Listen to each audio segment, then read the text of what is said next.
Dane Rawlins, I've got you here. We're on your yard. I'm going to pick your brains to get some top tips for dressage. God help you. One of the biggest problems you see when you're out at the competitions, tension, napping, people having trouble when they get to competitions. What do they do?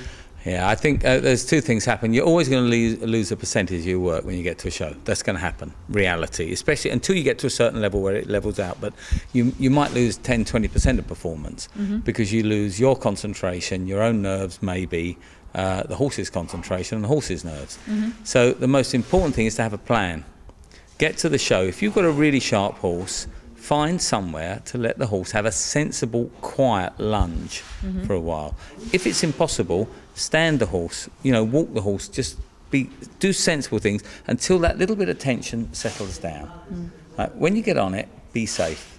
A lot of the times I don't ride with hard hats, but you do. We actually do. When it comes to anything iffy, anything dangerous, we have crash hats on, body protectors. Be safe, be sensible. But the most important thing is ride your horse forwards.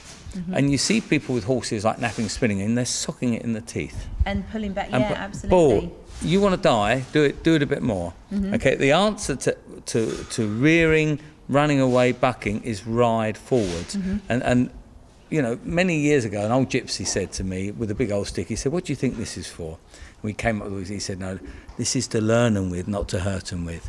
So you see people beating horses. Very rarely does a horse need a stick upended. What they do need is to be ridden forward. So if someone's having a problem, for example, in a trot, where the horse is stopping and napping and maybe even rearing, the best thing to do is not hit them, not beat them, is to canter out. Just put your leg on, wait for the moment and ride forwards. Doesn't matter if you wanted to be doing a walk or a trot. Canter out. When the horse goes, bit of voice sometimes, behave yourself.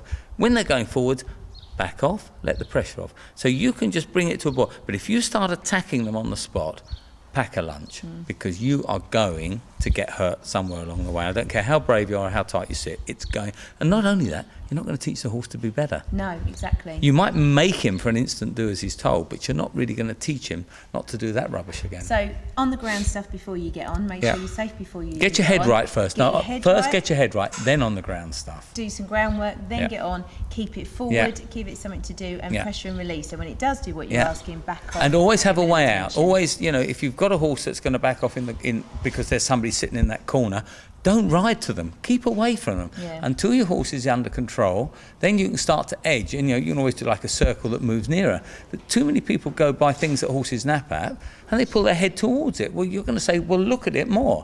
What you're saying is, don't. Maybe one of the simplest things is to say, you're not telling the horse off for looking at that.